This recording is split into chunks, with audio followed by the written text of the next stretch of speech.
Hey, Chris, What's up? why did the gamer divorce his wife? I don't know. He realized she was an uncommon after he met a rare. God damn it. That's mean. Hey, everybody. I'm Chris. I'm Steven. We like board games. And beer. We decided to pair them. We think you should too.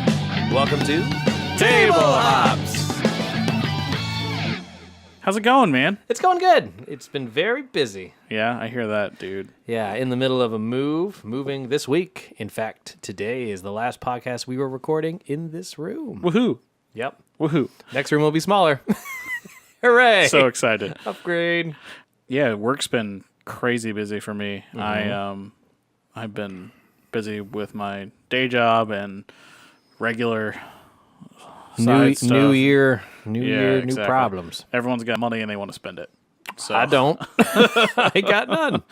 I've been playing a lot of board games. I played a couple, but I've been doing a lot of organization of board games. Okay. And like, I saw that you printed some inserts. yeah, I've been printing up a whole bunch of inserts. I printed an insert for Mage Knight, which the box is ridiculously big. It doesn't fit in my Kalex, which that should be a standard. Yeah. Everyone should make a board game box that fits at least one direction into a Kalex. And then when I did the insert for it, it only takes up 2/3 of the box. Do you think it's a standard size box? Well, it can't be because it's so big. It's so big. Yeah. The problem was they made a single layer vacuum form insert for it. Okay. And to fit all the stuff in there, you had to make the vacuum form insert that big.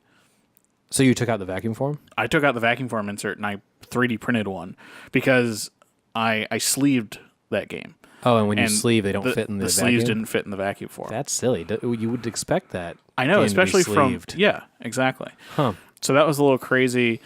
Other than that, I mean, it's fine. Sure. There's a bunch of talk on BGG about how people are like looking for the original box because you can fit all the expansions into the original box when you do this insert. Okay. So it's kind of interesting. Huh. I think probably what I'll end up doing is I'll probably end up like getting like a wooden box for it that holds everything in like, Decorate it in some way. yeah.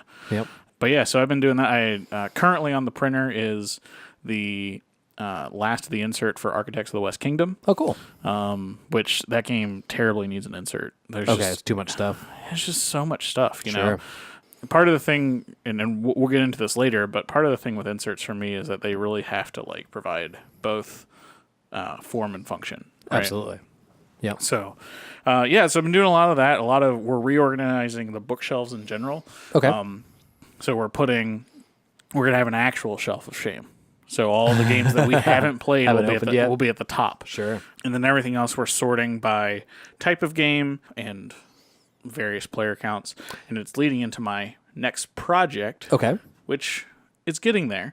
But I'm building a web app that cool. you can use kind of like an old like movie selector when they used to have those like 200 disc selectors. Yeah. You know, and you could select Like a Rolodex almost for movies. kind of, yeah.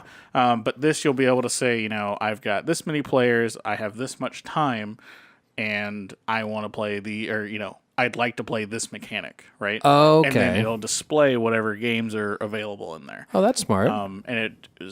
Based on your collection. Yep. So it pulls down my BGG collection. Okay. And then puts it in. And the cool thing is I'm hoping to make it available to anybody, so anybody can put in their BGG username. Okay. It'll pull in their collection, and then they So they don't have to re-upload everything. Yeah, exactly. That's smart. Very cool. Yeah. So and then we're gonna mount an iPad or something to the side, and you'll just be able to boop boop boop boop. There you go. Yeah. That's pretty nuts. And then you got to get the bionic butler that just carries out the game too. Yeah, That's step two. That's the next. The next step is they're on like a conveyor belt. Oh yeah, like a sushi train of Right, games.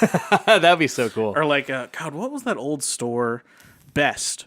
It was this old store it was like old department store. Okay. It was over off of Military Highway right by Mongolian. Okay.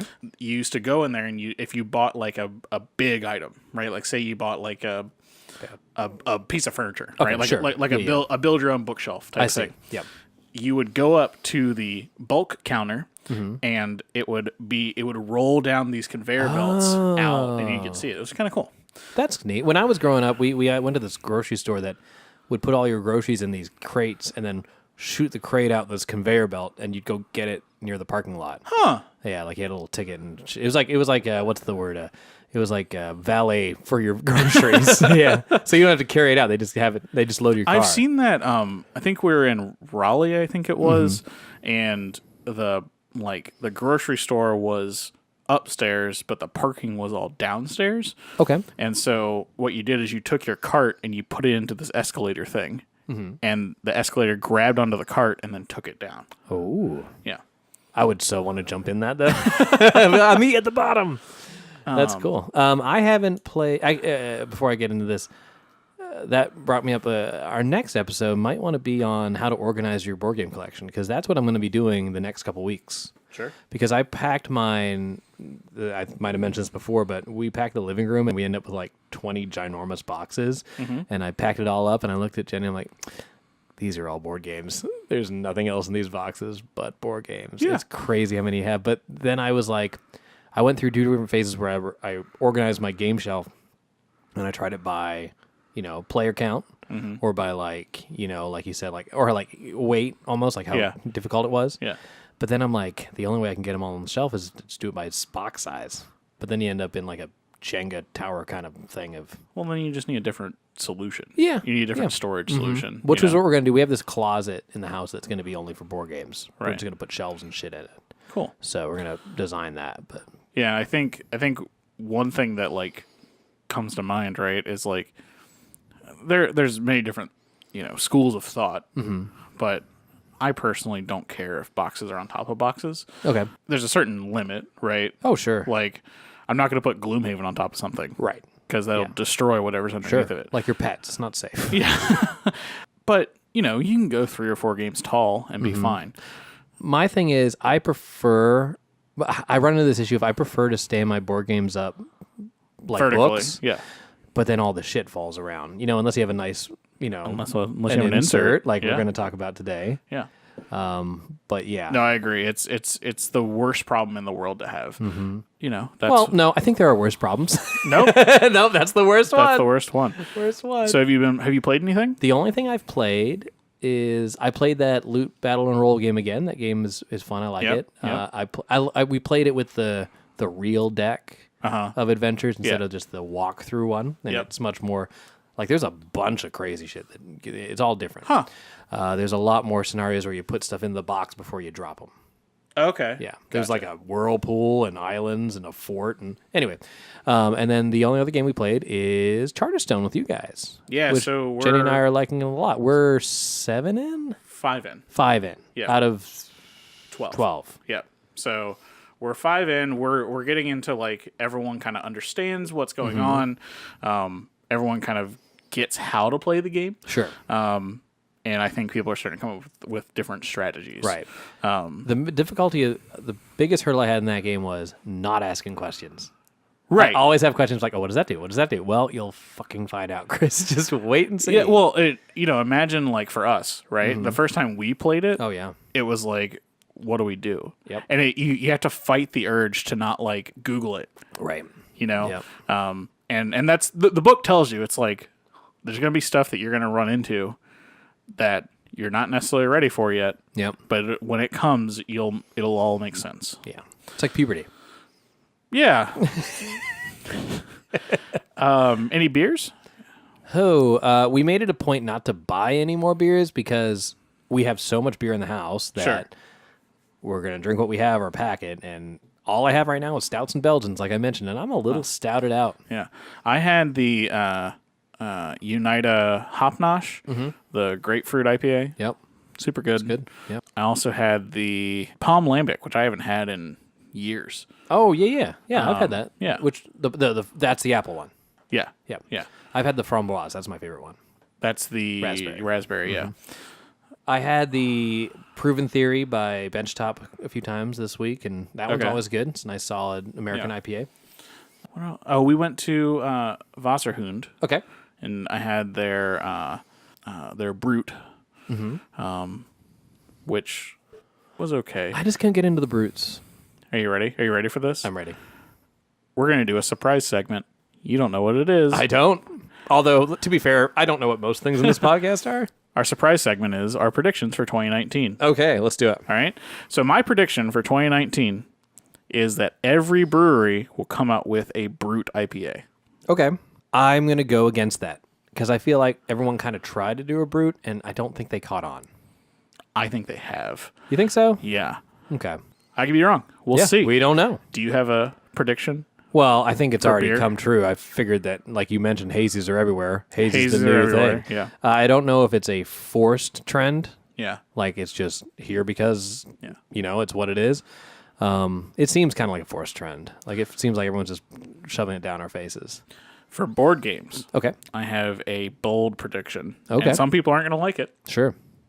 I think that we're going to see a huge change in the board game economy where publishers are no longer going to Kickstarter. And, Okay. And they are self-publishing and sending directly to retailers. Why do you think this? So I think this because there are enough publishers out there Okay. that have done they went the Kickstarter route. Okay. They went the Kickstarter route. They've made some money, right? And now they've got some capital behind them to where they can just publish a game, have it done and ready, and send it right to the retailer. And the retailers would be your local game shop, or are you talking about bigger Your local retail? game store, online dealers, somebody like a PSI who deals with even smaller board game shops. Okay. But I truly think that that is the route that people are going. Okay. People like Awaken Realms are still doing it, but Simon, unless it's a Zombicide, I don't see them going back to Kickstarter. Right. Their past couple of Kickstarters haven't been they've been successful, don't get me wrong, but they haven't been in the millions of dollars. Okay, sure. Sure. And when you start taking into account that Kickstarter takes a cut, your pledge manager will take a cut. If you take additional funds from PayPal, that takes a cut. When you start talking about, Do you think it's the time of year? I mean, I don't think a lot of people put a lot of money into Kickstarter close to the holidays. No, I think it's 2019. I think it's 2019. Okay. I think that there's been so much talk about it Okay. that People publishers just getting away from Kickstarter. I think the bigger publishers will. Okay. I think that these publishers have grown enough, like Awaken Realms, right?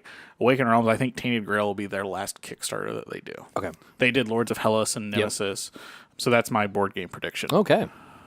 I don't really have one. I don't follow the industry as much as you do. I've seen a big influx in legacy games. I've seen a lot more games that have come up with components like that, and people seem to like that. I have a board game prediction for you then. Okay, yep, you be me. I think the other board game prediction is that this year we will see more of an emphasis on heavyweight games. Really? Last year we had a lot of roll and write games. Yeah. A lot of party-esque games. Sure. And you always have a certain number of them, but it seemed like there was a decent influx of them. Get people involved in the community and then Exactly. maybe level them up after that. So, and I think this year we might see a new Twilight Imperium. Okay. I think the unique thing that FFG tried to do, I just don't see it working. Yeah. Is the only one what other unique games have they had besides Keyforge? Keyforge. They have Discover Wilds Unknown or something like that. Okay. It's a board game to where the board game is unique. The right. rules are the same, but they're different. There's different pieces and mechanisms inside of it. How do they balance all that?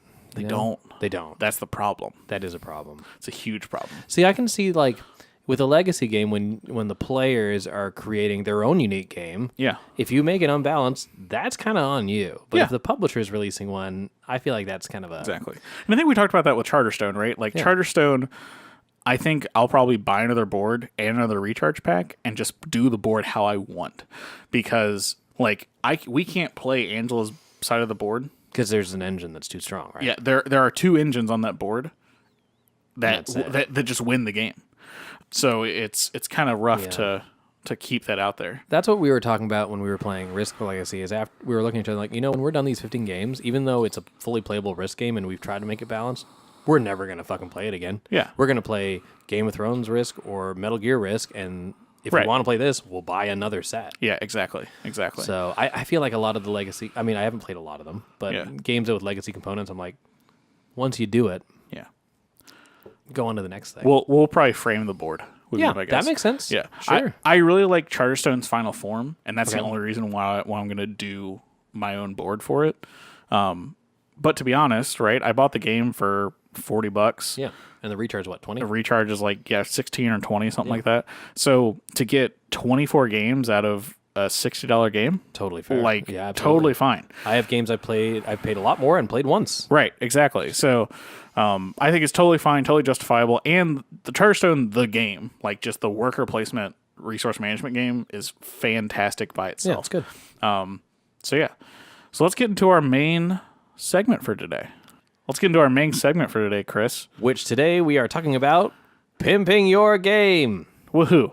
Now, you and I have very different views about this. Absolutely. Why don't you start, and Okay. then I will rebut you. Yeah. So I pimp my game for all the wrong reasons. Okay. Okay. When especially like let's start with cards, right? I have this weird thing where I don't like the feel of if I'm going to play a game that involves a lot of holding on to cards and the cards are shitty. I'd actually rather sleeve them because it makes them feel better in my hands. Sure, I agree. Whereas, if it's a game that has really nice cards, I understand some people will want to sleeve them to keep them in good condition. But if I play that game enough to wear out the cards, I'll just buy the game again. Sure. I agree with that. I am a sleever. And I'm a sleever for a different reason. Yeah. I'm a sleever because I am around people that don't necessarily know how to take care of their drinks. Yep. Don't know how to Stop looking at me. don't know how to wash their hands after they've eaten Cheetos. Yep. Stop looking at me.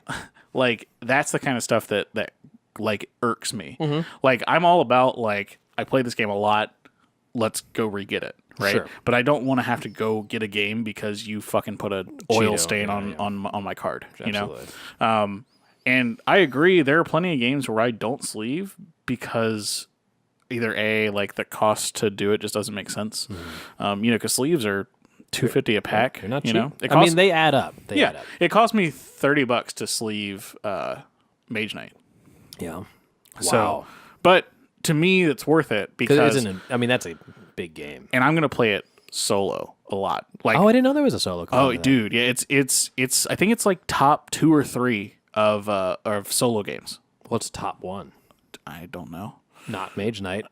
It might be Mage Knight. I don't know. Maybe it's Doomtown. It's got to be Doomtown. Doomtown Reloaded. Yeah, absolutely. But yeah, I think sleeving is a certain part in my heart, right? Okay. I also sleeve my super shitty games, like Tiny Epic Defenders, right? Like the cards aren't great, right? They're fine. They're fine. They're but- not like when I say shitty, I mean like paper thin pieces of crap. Oh, see, to me, like weight is important, but also finish is important. Sure, absolutely. Like, and this is just a card snob in me pushing out my glasses, right? But if it doesn't have a linen finish, it just doesn't feel right to right. me. I can see that. If it has that glossy finish on it, it just feels cheap. You know what I think would annoy you the most? What? A linen finished box with really not finished cards. Yes, that would piss you irritate me. off so much. For people who don't know, I hate a linen finish box. It's the dumbest thing in the world. So when we release our Table Hops game, it needs to have a linen finished box and the worst cards. Yeah. Absolutely. I am a big fan of a UV spot though. Oh yeah, those look awesome. UV spots are great. So sleeves are, I also go overboard when sleeving like Magic, right? Yeah. Well, you Like- double sleeve and all that stuff. Yeah, and again, it's the same reason, right? Like I don't trust you to not knock over your sprite. With a collectible card game like Magic, though, I mean, there's technically could have hundreds of dollars on the line. Yeah, So that makes sense. Exactly. I do see that. and for me too, it's like I really enjoy foils and like promo cards and stuff like that, and those tend to have a better chance of warping. Yeah. and so when they're in a perfect fit, it They keeps them won't bend. Yeah, exactly.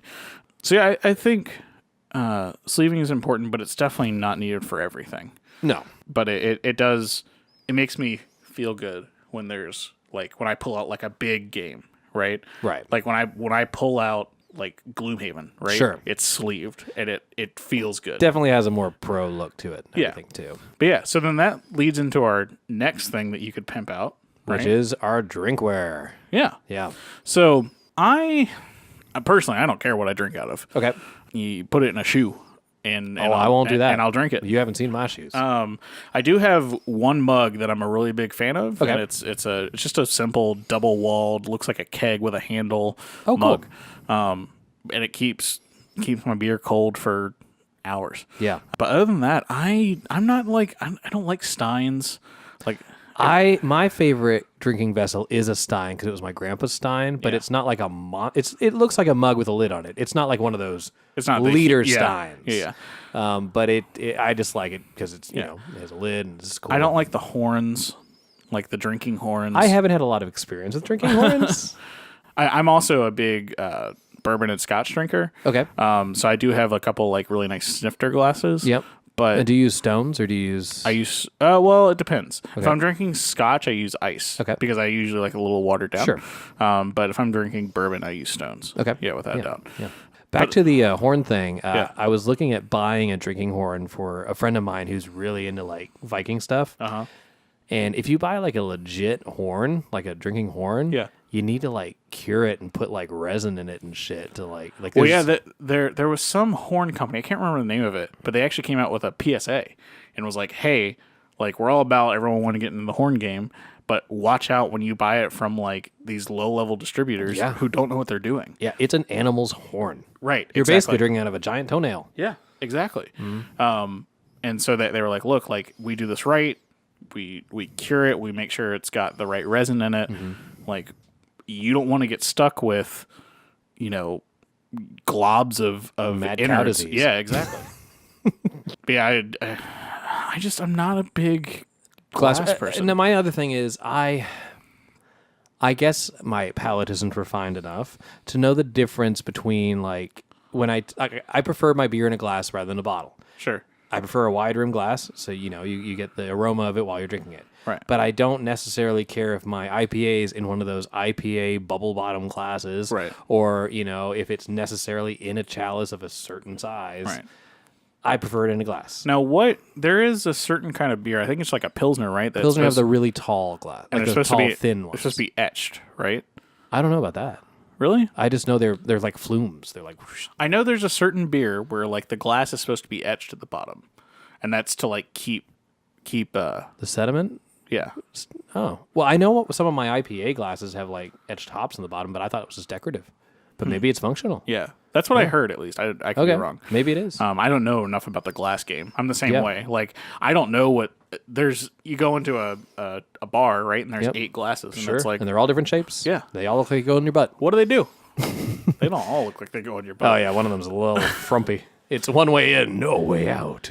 What else do you do to pimp out your beer game? I am a big growler fan, so I have a lot of different types of growlers. Sure. I have 3 different types, I guess. Well, 4 technically. I have one double-walled stainless steel. Yep. I have one that we call the fire hydrant. Yeah, I like that one. Those are cool looking. It's just a big red double-walled, but it has like this weird insulation on the outside, so it keeps the temperatures. It says it keeps it cold for 24 hours, and Wow. we've totally tested that before. And yeah. And then we have glass, of course. Okay. And I like 2 different types of glass. There's like glass that like I don't care about, which is just like the standard jug. Sure. And then there's I really like the short squatty glass. Yeah, the one that looks like a Aladdin's lamp or something like that. Yeah. And then it has the pop top. Yep. Those are are great. Yeah. Have you ever had a ceramic growler? You ever mess with those? No, I know there's that shop locally that does them. And you can paint them and stuff. Yeah. I've held them, and I was thinking, first of all, they're very expensive. Yeah. And second of all, I break everything. Like, I've dropped glass growlers, but I don't care if it breaks. $7. My fear with those is like I go to a bottle shop and they drop it and it's like, well, Yep. Sorry. Yeah. I also don't know. I mean, glass is non-porous. I don't know how. I mean, I know ceramic's not supposed to be, but it's molded and. Well, it has a film on the inside. Okay. It has like it's not resin. It might be poly or something. Okay. But there is like a film on the inside. It's like in a kiln, I guess. I don't know how they make these things. Yeah, it cures, Yeah. right? So they make the jug first, and then they spray this on the inside. Okay. But yeah, because clay is porous. Yeah. So So they have to have a thing in they have to have something in there. Yeah. Yeah. They are cool looking and they do like feel good in the hands. Right. I would use one as like a decorative. I wouldn't like, because to me, the whole point of a growler is to travel with beer. Yes. So to go to your bar, go to your bottle shop, fill up a growler, bring it home. Yep. Exactly. I have 2 stainless steel growlers. One of them's double walled, one of them's not. Mm-hmm. The one that's double walled, I've definitely had for like a whole day left out and it's still cold. Right. But it has a screw top, and now Oh, that no. I don't like the screw top. Yeah. Because as you know, we ran into that issue.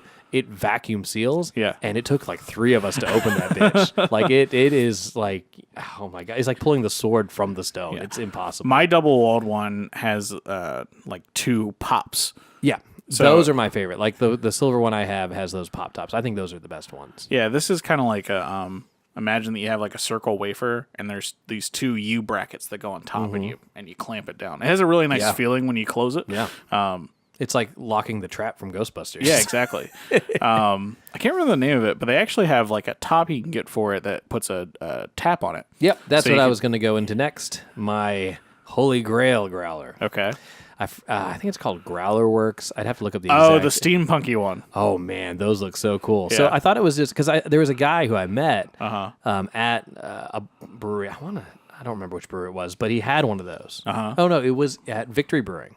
Oh, Yeah. okay, yeah. And he had one, and I'm like, oh, that's cool. It looks neat. Like I thought it was just decorative because Right. it had like a pipe on it. It had like a little Has a pressure gauge on yeah it too. gauge. I'm like, oh, you just sort of like decorated your growler. He's like, no, there's actually like a CO2 pump in here, and it like makes a carbonated tap out of this growler. Yeah. And it will never go flat because Right. you're putting CO2 into it. Right. And it looks like a time machine. Yeah. I really want one. They're like a couple $100, right? Yeah. Yeah. Yeah. But good thing we're making this podcast getting super rich. That's right. So, guys, just mail your money.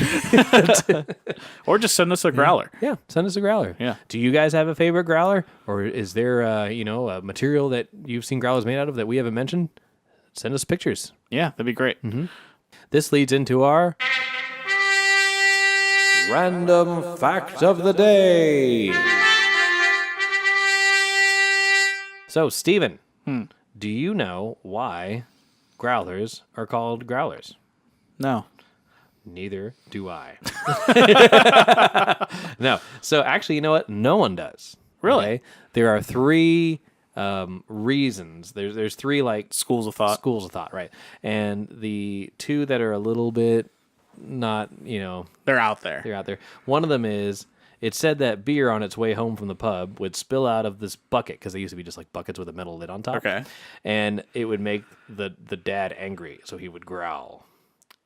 That's a dumb reason. Here's another one. Another story suggests that growlers are named for the buckets of beer once given to factory workers before their stomachs began to growl from hunger. And this is the one that it says that beer snobs that write papers about beer, they subscribe to growlers. this. Yeah. Yeah. So their reason is, in the late 1800s, beer was carried home from your local pub by means of a pail, and the rumor has it that when the beer sloshed around in the pail, it created a rumbling sound as the CO2 escaped from the lid of these pails, so the term growler was coined. That's the most believable out of all of them. Yeah. I think it's kind of funny that, the little ones are called grunts. So you have Yeah. the 32-ounce grunts Yeah. and the 64-ounce, generally, growlers. Yeah. My buddy was saying that when he went to Florida, 64-ounce growlers were not legal. Really? You could only get it in 32s or 128s. Yeah. That's ginormous. Yeah. And I just saw here that they go up to 192. That's a lot. That's a weird number, first of all. Well, that makes sense, right? And Because it's big. that's just under a sixth. Okay. Yeah, that's just under a sixth. What's a mini keg? That's a lot more than that. That's a lot more than that. Yeah, Like those mini- pony kegs?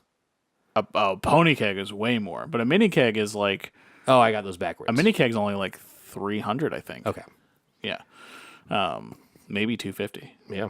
Well, that's cool. Yeah. There it is. Yeah. Ba-ba-ba-ba. I went to my favorite bottle shop today, and they have, oh gosh, what was it? It's a beer that we both, Bell's Two Hearted. Oh, cool. They have it in mini kegs now, Oh, little barrels. interesting. Yeah, and they're not expensive. Huh. Might pick one up for moving time. Game day. Game day. So going back into pimping board games. Yep. So we talked about sleeves. Mm-hmm. My number 2, and probably my number 1 actually, is inserts. Sure. So we kind of talked about earlier where I like to 3D print inserts. Yep. I also enjoy buying like broken token ones that are like The wooden ones? Yeah. I personally have never messed with foam core. Yep. I just finished mine for Scythe. Oh yeah, so that's like a foam core that's like has a cardboard on the outside though, right? Yeah. That's exactly what it is. So Yeah. it's like it's like a card stock sides. Yeah. And they're finished in the plastic. And that's from Folding Space. Folding Space. Yeah, and their Kickstarter is live now actually for the season 3. Yep. Of their inserts. Yeah, very cool. I like inserts. I think that inserts need to have a purpose though. Sure. Like if you're going to spend the time and money to either design and build or buy one, because they're not cheap. Nope. Right? The broken token ones, like I think the code names one is like $30. Yeah, and that's my issue with I'm cheap. Yeah. I have nothing against it. Sure. I'm not going to buy an insert that's the same price of the game. So I would, but it has to do 2 things. One, it has to help in game. Sure. So either with setup or like it helps during the game, Yep. something, right? B, it has to allow me to store it in any orientation. So if I put an insert in and I can't store it vertically, it's a waste of an insert. Oh, I see what you're saying. Yeah. Right? Okay, the whole box. The whole box. Yeah. You know, Dead of Winter is a great example of that, right? So the Dead of Winter insert from Broken Token is like $50, right? Sure. The same price as the game. Yep. But it has a card holder that Yeah. separates out all the cards. Absolutely. It has different buckets for all the dice and the tokens and the zombies and all the characters. Yep. First of all, it's all nice, right? Yeah, it looks fantastic. They look great. Yeah. And I love the little wood burning icons they put on. Or I guess it's wood burning. I don't know how they color their It's laser etched. laser edge. Yeah. It looks so awesome. Yeah, and they have the custom first player token, which is a nice It's a touch. nice little thing. Yeah. But the best thing about it is that you can store it vertically. And it takes setup from having to like sort all these cards, you know, and it's just there, boom, boom, there boom, it done. is. Yeah, ready to go. So I think that's a huge thing for me is if I'm going to spend the money on this, right, it has to do something for the game. Yeah, it has to increase. It has to decrease setup time and just Right. get you right into the playing. Now that being said, now that I have a 3D printer, Yep. things have changed Oh. because I will spend time designing an insert Okay. if a board game needs it, Oh, sure. right? Like Architects of the West Kingdom needs one. Okay. Because there's all these pieces, right? Like you need to be able to pull them out and you know the bags they give you are fine, right? But I built trays that I can just pull out and put and has all the resources already in much it, easier. ready to go. But I'm not going to spend time designing something if there's no better way to do it. If bags will get the job done, Yep. I'm not going I to. have nothing against bags. Yeah, honestly. bags are but fine. It does depend on the game and how many like little pieces you have. Because going through a bag of tokens is a pain in the ass. Right. And to me, like it's almost can be a barrier to entry, right? Because there are plenty of times before where I would be like, man, I really want to play Dead of Winter, but I don't want wanna to set it up. Exactly. But when we got the broken token, then it's like, oh, That's real quick. now that's not a part of my thinking anymore, Sure, right? sure. Now it's, oh, I actually have 60 minutes to play this game instead of 30 minutes to set up. Yeah, You know? absolutely. And I think that's where Folded Space went wrong is because I really wanted an insert for Dead of Winter, but the Folded Space one's so bad. Right. Like it has a space for everything, but it doesn't divide up the cards, and that's the main. That's the biggest thing that's for the that main game time specifically. suck. Yeah. Yeah.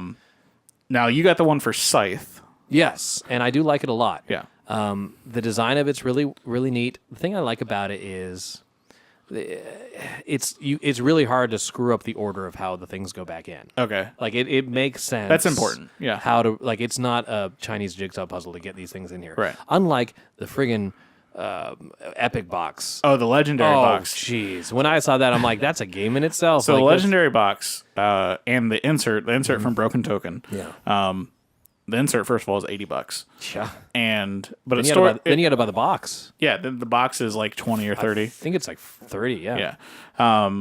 And then there's like a map that's like these guys go here, Yep. these guys go here. Yep. And I think it's one thing like if you played with it and like you If you memorize the sequence. Yeah. But there's a lot to that sequence. And The broken token one, or sorry, the folded space one I have is great. There's two things I don't like about it, but again, I think it was designed before this happened. Yeah. The airships don't fit, Yeah. and the second board don't fit. It doesn't fit. Second board don't fit, but the second board does fit. But you don't have a flush get a close. little lift. You have You get a it's little the lift. slightest lift, but Yeah. it's enough to make me. Could you just shave like one of the boxes down? Like the bottom layer of like the insert boxes. I guess, but I think that would make it not structurally sound.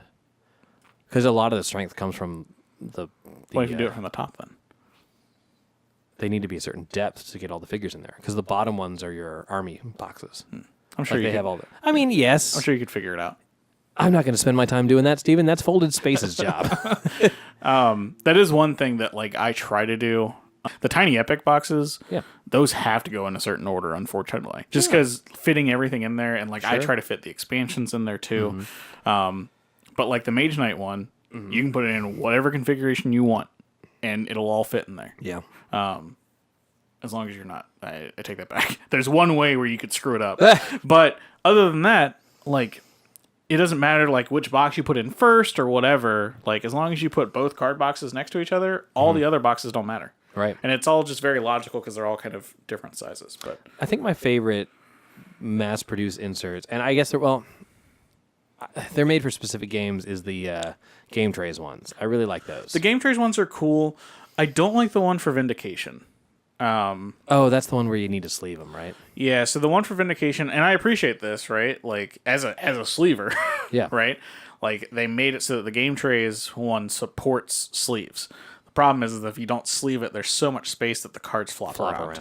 And I don't want to sleeve that game because the cards are cool. They have this they're square cards, but then they have a cutout on the sides, and so it kind of feels nice. I'm probably gonna end up sleeving Sleeving it them. because you will. it's a pain in the butt every time I pull out the game and all the decks have come Well, together. could you 3D print a piece that fills in those gaps?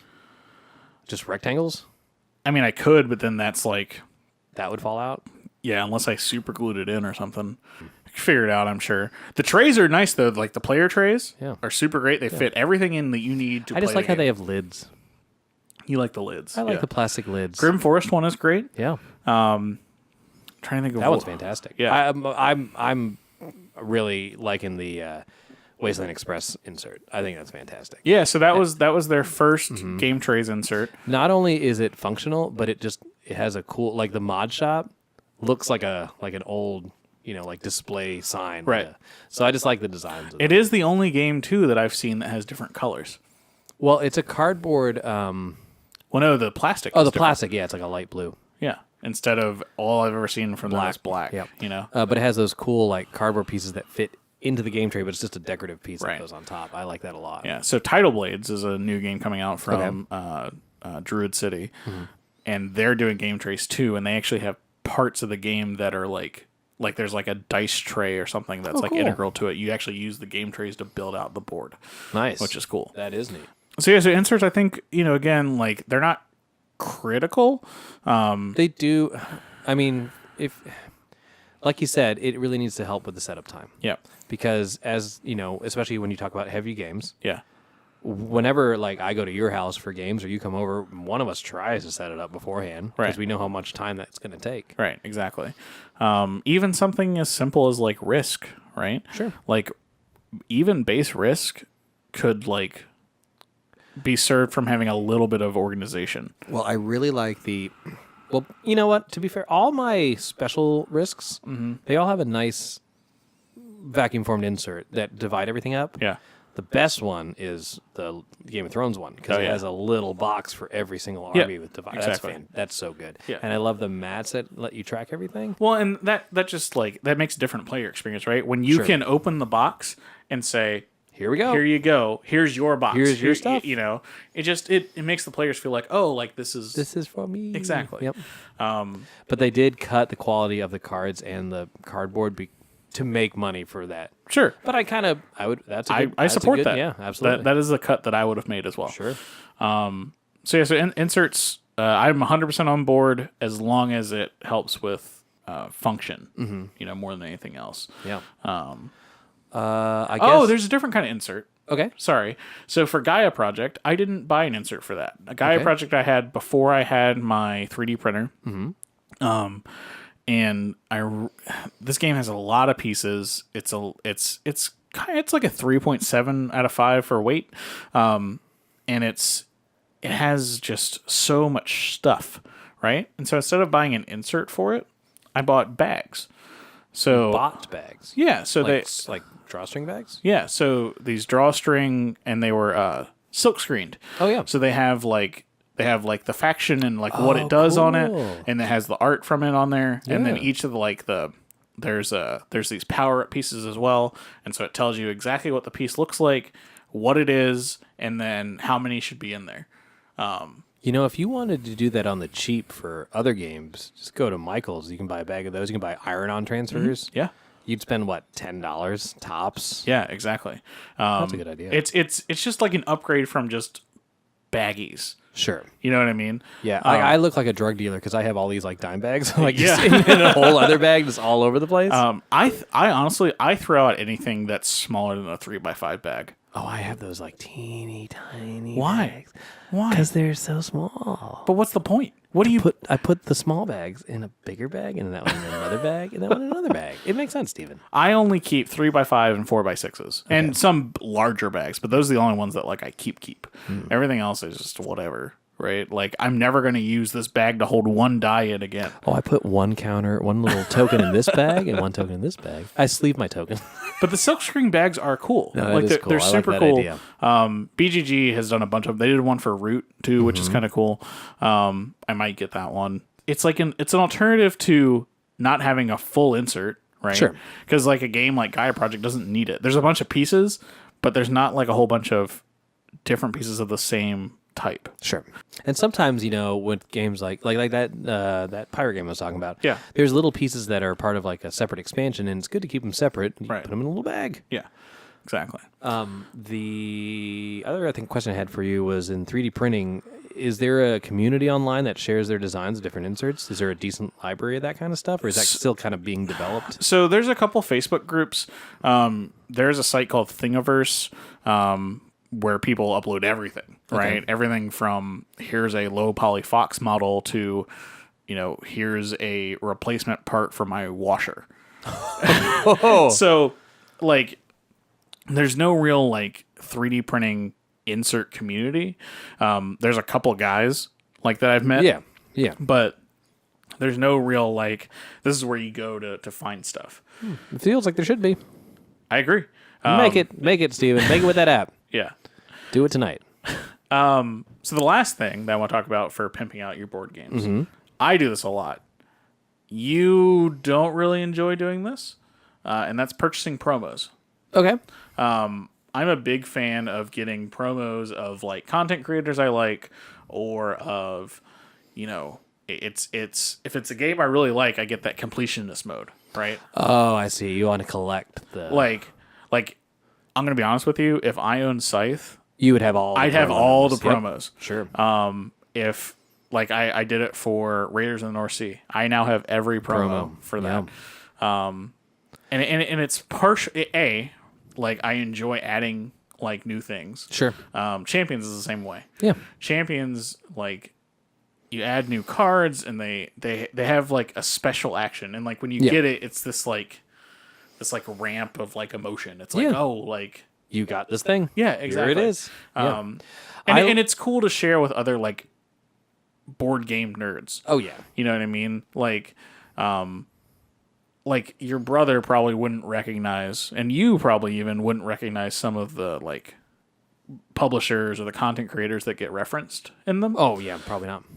But at the same time, like if I point it out, Yeah, it's a little Easter egg kind of thing. Exactly. Yeah, my favorite physical addition to games is the coins. Like when you metal upgrade coins, I love metal coins. I just like it feels like something valuable. Well, in some ways they are. Metal coins. Even something like upgrading a wooden token to like a resin or a like metal the scythe. token. The scythe. I can't go back. The realistic tokens, yeah. After going to those, especially the metal, I'm like, yeah, this is fucking cool. The Stonemeyer did a great job with those. They don't produce them anymore. MeepleSource and Top Hat Gamer do. Bought 'em out. Well, they just produce them now. Oh, they like just make that's Stonemeyer's thing. Stonemaier will like do something and be like, "Hey, this is what Here we're it gonna is. do," and then That's it. they get away from it. What is your feeling on the metal mechs for Scythe? I think that's overboard. Yeah, I think it's overboard. When I first saw them, and they were like what, $50? $100. Oh, sweet monkeys. So I thought, in my mind, I'm like, oh, that'll be a full set of mechs to replace my mechs Right. in the game for $100. That seems too much. And then I find out it's just one of each. Yeah, Hell no. I'd rather paint mine. yeah. I think it's cool. I agree that I don't think it's a purchase I would make. He sold 500 of them, so Well, no, I mean, for super collectors. yeah. Sure. But I'm not, that's not me. Yeah. Metal coins are a big upgrade for me. I also like I don't have to get stuff that's from the company, Oh, sure. Like there have been plenty of times where I've gone and like for Champions, right? Champions, I went and bought all the upgrades from Gray Fox, right? Okay. And that included these wooden coins that you put stickers on both sides. Yeah. I went through and put them all in, and I was like, "Oh, this sucks," right? Yep. It like you just lost the feel. Like I went back to the cardboard tokens, and then I just bought metal Just coins. generic metal coins. Yeah, exactly. Genital metal coins. Yeah. And Angela and I actually have been talking about this, where we're going to we want to get a set of upgraded components, but not put them in games. So it'll be like We'll have generic components. We'll have like a box of that'll include metal coins, realistic resources, maybe some specific meeple types or something like that. Like we wanted to upgrade Power Grid, right? Okay. There's a lot of stuff in Power Grid that we could also use in Charterstone, that we could also use in any resource management Sure. game. Yeah. So why would I buy 18 sets of these, right? Just use one. Just if I buy Put one. a box on your bookshelf. and Exactly. I feel like an idiot because, well, there's many reasons, but this particular reason, I was like, oh, it'd be cool to have coins for Lords of Waterdeep or any other game that has coins. I have a whole coin collection. Right. I have hundreds of just generic metal coins Right. that I could use for fucking games. Yeah. I have a bag of them. No, it is cool, right? The Scythe ones are cool because they have the animals on them. And the Lords of Waterdeep ones are cool because they're Yeah. the same shape. Yeah, the Cheez-Its and the Half Moons. Yeah, exactly. Architects of the West Kingdom, Okay. right?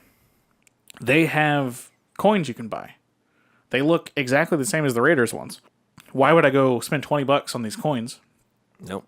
It's the same thing. Nope. I can just use these. Yeah, and you can just go on Amazon and get generic, Yeah, exactly. Viking coins. So They're cheap. So that's what we're gonna do. We're gonna make a box that's like our pimp box. Yeah. Yep. And that will just have certain things, and then we're gonna figure out some way we might put an insert or something in there that's you need this, and this. Yeah. Or you could put it in your app. Yeah. What components are necessary. Yeah, exactly. But if we're running out the door, right? Oh, I see what you're saying. Like, Speaking of, let's talk about travel accessories for games. So I personally, I'm not a big fan of bands. People like to put either the stretchy bands like you have, or they put the rubber band style of that same thing. Yeah. I don't like that. Mainly as a permanent solution. It's fine for travel and stuff sure. that. Yeah. But for storing on the shelf. Yeah, I have. So I just got that Geek On thing, and Yeah. it came with a bazillion bands. And I love them for travel, but like you said, it doesn't work on the bookshelf because they have these rubber nipples. Yeah. And it doesn't make them sit flush like they would. Yeah. However, for packing recently, they've been a godsend. Sure. Because you don't realize how, not flimsy, but just how easily open these boxes get. Oh, yeah. Until you're moving them, and these bands have been Without I a doubt. can't imagine doing without them. Without doubt. Bags, Yep. of course. Mm-hmm. I went through the giant beach bags and then the IKEA bag. The IKEA bag's a popular one. Yep, that one works. I had that giant one from AEG that did not survive the season. There's the do-it-yourself one, which is the cajon bag. Yeah, which makes sense. You know what's funny? When total aside, when I bought a cajon, I bought a cajon when they were before they became super popular, Right. and I'm like, you guys. Do you have a case for this? No, they don't make bags for cajons. And I'm like, can't you just make a rectangular bag? And Right. now that you can get them anywhere. Yeah, and they're $19. Yep. I personally use an upgraded cajon bag, basically. Yeah, that's what it is. and it has a pocket on the front, Sure. and it works fine for me. How many things have you lost in there? None. 0. Yeah. I have this. I feel like if I crawl into my Game On bag, I'll come out in Narnia. Like it is so over the top. I love it so much. Yeah, it's totally it's me. so you. It's so convoluted. Yeah, there's so And many pockets. There's beer pockets. There's pockets for every single thing. Yeah. And I love it so much. Yeah, see, that's too much for me. Yeah, it's way too much for anybody, but it's perfect for me. Yeah. I think the one thing when it comes to travel, though, is like, especially if we're talking about like traveling to like conventions. Sure. I've made this mistake where I want to get something signed and I bring the whole board game. Oh, I don't just like the manual or the top or whatever. You know what I mean? I would bring the book. Yeah. I kind of like having the box signed because Like because I don't display the book. Well, I guess also like I don't display my games either, so like I keep mine in a closet. Yeah. I do have. We are going to do this thing where we're going to have like a little rack of like games that we like our top games of the current month, and those will be out on display. Maybe 4, Right. and then everything else will be in the closet. Yeah, I think that's fine. Yeah. The way we're reorganizing our bookshelf is on every row there's going to be one shelf that's just going to have one game in it. Okay. So it'll be front facing, and you'll see the whole thing. Yeah. But that's the kind of thing that like I if I'm gonna do something like that, like I really want, I want the art to be facing. Sure. And that's it's a whole like this is other difficult for me. I had to go through all my shit and throw away a lot of stuff. Sure. And like get rid of a lot of games. I have like a whole mountain of games downstairs that I'm just not keeping. Yeah. And like I was going through my D&D stuff and I found like the box that my grandpa got me when Right. I was a kid, and the box is like gone. turning to dust. Yeah. So I'm like, let's just put this in here carefully. I'm gonna take the front off and just frame it. Yeah. Yeah, because the box is not holding shit. Let's be honest. Yeah. This box is not okay. You know what'd be cool is if you took that and like you like frame that next to like a character sheet. You made I like do have those too. I was thinking actually getting a shadow box because I had sold the minis too. Oh yeah, that'd be cool. Like putting them all in there. yeah, Yeah. that'd be super cool. That'd be neat. You could put Grandpa. like LED frames and put like an LED D&D Yeah. sign in there. That'd be cool. That'd Yeah. be sweet. I'll help you with that. More than happy Let's to. do it. Let's do it. I think that's it. I can't think of anything else for board games. I mean, expansions are kind of pimping it. And this is something that you prefer to take your expansions and put them in the same box as the base and having one box. Correct. I like having mine separate because I don't always want to play the expansions. Well, I always separate my expansions. Oh yeah, that's true. That's true. Like- You managed to fit them in somehow. Yeah, because I'm not like if I want to play a game, like Champions is a great example, right? I don't want to have to bring 3 boxes with me if I'm going to play this game. You can rubber band them together with these super bands. But if I can fit them in one box, great. I see. I actually just went through and we tossed like 15 expansion boxes I can see that. because it's like, what do we're never going to use these. My recycling bin has been so full of just boxes. I do see like people who want to keep them separate 100%, right? And there's definitely collectors that are like, oh, I have to have the box, but it's like, I don't care. Yeah, Like, I'm not collecting these to resell or anything. I think it's the same way. I prefer functionality. Yeah. Name a game that you wouldn't want the expansion in. When it comes to Scythe, here's a good example. I like having the Strangers from Afar or whatever. Invaders from Afar. I like having those in the base game because I feel like you're just adding more of the same. Sure. You're adding 2 more things. Yeah. I like having the airship separate. I like having the Fenris stuff separate. Okay, but those are all different. Well, I guess the mats. The Fenris stuff is the only thing that's like the same components, but like all the airships are different components. I don't understand what you're saying. Like it's all very clear that like this is for this game. Yeah, to that point, but they don't fit in the fucking box. I don't want keeping them in a separate box because then I'm like, oh, you want to add airships? I got a box of airships. Yeah. Probably a good example for you is Lords of Waterdeep, right? I like having that stuff separate. Yeah. Yeah, because they're very modular. Yeah. Here's another one, which is kind of weird. I like keeping even though it's a pain in the ass, I like keeping the Betrayal expansion separate from the base. Because honestly, Oh, the Widow's Peak? I don't love Widow's Peak. Sometimes I'm in the mood to play it, but Why don't you like it? It's not as good as the base. The gameplay is not as good. I don't feel like it changes the gameplay. personally. I think the scenarios are not nearly like the gameplay of the scenarios is not nearly as balanced and fair as the base game. I could see that. I've only played the expansion, I think, 3 times. Yeah, Ori and I have played multiple of them, and we're like, the story's cool. It's not a good game. Yeah. Because they got a bunch of cool writers. Yeah. None of them are game designers, or maybe they are, but they're not. They're not good. Yeah. That's interesting. Yeah, I mean, some of them are great. Yeah. Don't get me wrong. The ones that are on par with the base game, I like those. Yeah. But there's some, like there's a Harry Potter one. The worst one was, even though I really liked the theme of it, it was the Rocky Horror Picture Show. Oh, okay. And the gameplay was so dumb. Like, the game made no sense. Yeah. The game's like, don't do anything and you win. Huh. Like, literally, don't do this and you win.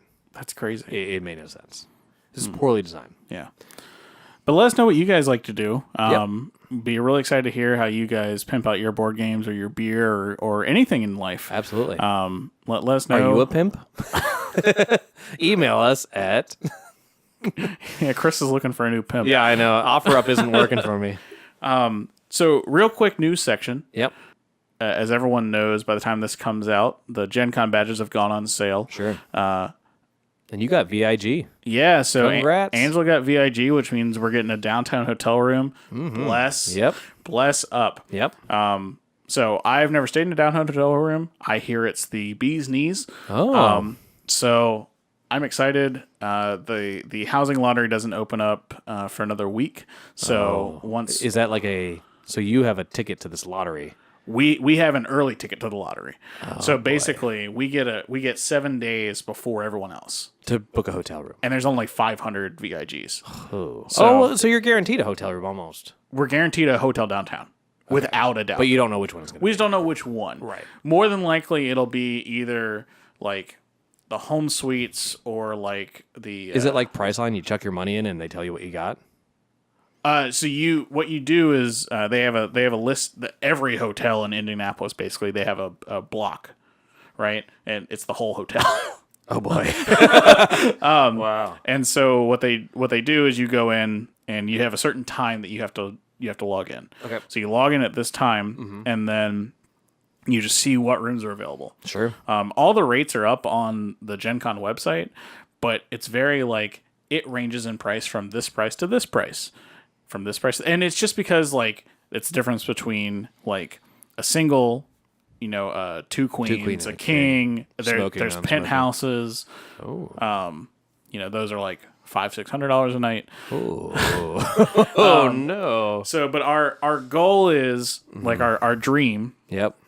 is to make it to the JW Marriott.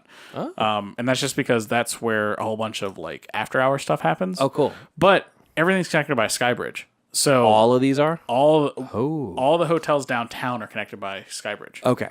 So no matter which one you get, you'll be connected We'll be connected to the convention center, Right. and to the other hotels by this So- Rainbow Road. Yeah, exactly. So if I go to the hall in the morning and pick up stuff, I can go Walk it back. and drop it off. And you're driving now, so you can actually carry shit. yeah. Unlike the plane where you had limited space. And we had to play with not Russian roulette. We had to for the plane ride. Oh no, that's a dangerous plane. Well, no, ride. we pulled up and the guy was weighing our bags and he's like, "Oh, you're overweight," and I was like, "Oh fuck!"